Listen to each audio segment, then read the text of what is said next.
اعوذ باللہ من الشیطان الرجیم، بسم اللہ الرحمن الرحیم۔ السلام علیکم، 9th کلاس، کیسے ہیں سب بچے؟ اللہ تعالیٰ آپ کو ہنستا مسکراتا رکھے، زندگی میں کامیاب و کامران کرے۔ جی بچوں، آج آپ کی اردو کی کتاب ہے، اس کی حمد کی تشریح کریں گے۔ سب سے پہلے ہم مقاصد تدریس پڑھ لیتے ہیں۔ نمبر 1، طلبہ کو حمد کے معنی و مفہوم سے آگاہ کرنا۔ نمبر 2، طلبہ کو مظفر وارثی کی حمد گوئی کی خصوصیات کے بارے میں معلومات دینا۔ نمبر 3، طلبہ کی معلومات میں اللہ تعالیٰ ذات و صفات کے حوالے سے اضافہ کرنا۔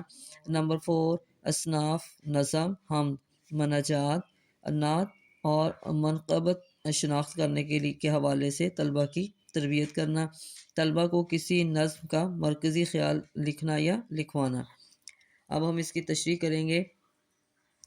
یہ زمیں پہ، یہ زمیں، یہ فلک، یعنی فلک آسمان، ان سے آگے تلک، جتنی دنیایں ہیں سب میں تیری جھلک، جھلک منظر سب سے لیکن جدا، اے خدا اے خدا۔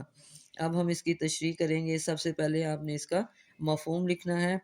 شاعر کہتا ہے کہ یہ زمین اور آسمان اور ان سے بھی آگے جتنی بھی دنیایں موجود ہیں، ان سب میں اللہ تعالیٰ کی قدرت اور شان کی جھلک نمایاں ہے۔ ہر چیز میں اللہ تعالیٰ کا عکس دکھائی دیتا ہے، لیکن اس کے باوجود اللہ تعالیٰ کی ذات ان تمام مخلوقات سے جدا، بلند اور یکتا ہے۔ اللہ تعالیٰ کا مقام ایسا عظیم ہے کہ کوئی اس کی حقیقت اور شان کو مکمل طور پر نہیں سمجھ سکتا۔ پھر آگے آپ تشریح کی ہیڈنگ دیں گے۔ شاعر نے کائنات کے دو اہم عناصر یعنی زمین اور آسمان کا ذکر کیا ہے۔ یعنی کہ یہ جو ہم تشریح کر رہے ہیں اس میں بتا رہے ہیں وہ کہ شاعر نے کائنات کے دو اہم عناصر یعنی زمین اور آسمان کا ذکر کیا ہے، جو اللہ تعالیٰ کی قدرت اور تخلیق کا مظاہرہ ہے۔ ان میں اللہ تعالیٰ کی ذنائی اور حکمت جھلکتی ہیں۔ شاعر کائنات کی وسعتوں کا ذکر کرتا ہے، انسانی تخلیق سے ماورا ہے دو۔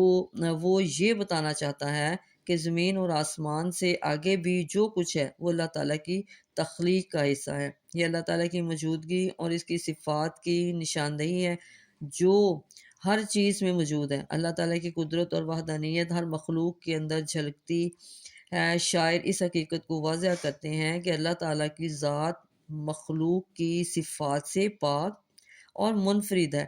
وہ نہ کسی کا محتاج ہے نہ ہی کسی شے میں محدود ہے۔ شاعر اللہ تعالیٰ کی عظمت اور بندگی کے جذبات کا اظہار کرتا ہے اور اپنی عاجزی کے ساتھ اللہ تعالیٰ کی بڑائی کو تسلیم کرتا ہے۔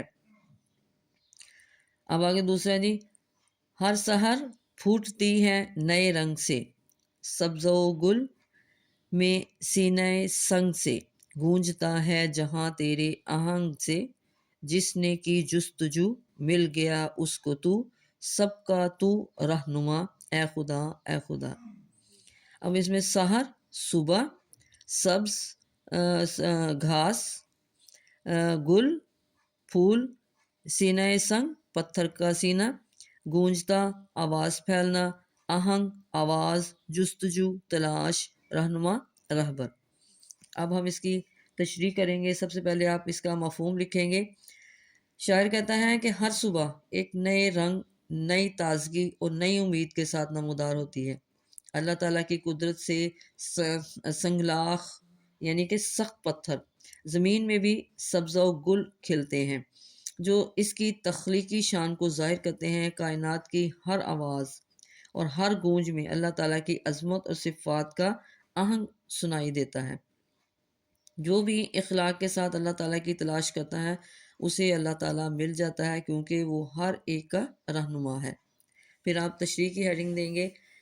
شاعر صبح کے منظر کو اللہ تعالیٰ کی قدرت کا مظہر قرار دیتا ہے، جہاں ہر طلوع آفتاب کے ساتھ نئی روشنی، تازگی اور امکانات سامنے آتے ہیں۔ یہ اللہ تعالیٰ کی تخلیق، طاقت اور ہمت اور رحمت کی علامت ہے۔ یہاں شاعر سنگلاخ یعنی کہ سخت پتھروں میں زمین یا چٹانوں سے سبزہ اور پھول کے اگنے کی مثال دے کر اللہ تعالیٰ کی قدرت کی عجائب کاری کو بیان کر رہے ہیں۔ سخت حالات میں بھی زندگی کی نمود اللہ تعالیٰ کے فضل و کرم کی علامت ہے۔ کائنات کی ہر چیز میں اللہ تعالیٰ کی حمد و ثنا کی گونج سنائی دیتی ہے۔ ہوائیں، پرندوں کے گیت، سمندر کی لہریں اور تمام مخلوقات اللہ تعالیٰ کی بڑائی کا اعلان کر رہی ہیں۔ یہ ایک بہت گہرا پیغام ہے کہ جو شخص خلوص نیت اور دل کی سچائی کے ساتھ اللہ تعالیٰ کی تلاش کرتا ہے تو وہ اللہ تعالیٰ کو پا لیتا ہے۔ اللہ تعالیٰ کی ذات ہر کسی کے قریب ہے اور اللہ تعالیٰ ہدایت کے طلبگاروں کو ہدایت دیتا ہے۔ اللہ تعالیٰ تمام انسانوں کا رہنما اور محافظ ہے جو گمراہی میں مبتلا لوگوں کو ہدایت دیتا ہے اور انہیں زندگی کا اصل مقصد دکھاتا ہے۔ یہ الفاظ اللہ تعالیٰ کی عظمت اور اس سے تعلق کو دل سے پکارنے کا اظہار ہے۔ شاعر اپنی عاجزی اور اللہ تعالیٰ کی شان کا اعتراف کرتے ہوئے اسے اخراج تحسین پیش کرتا ہے۔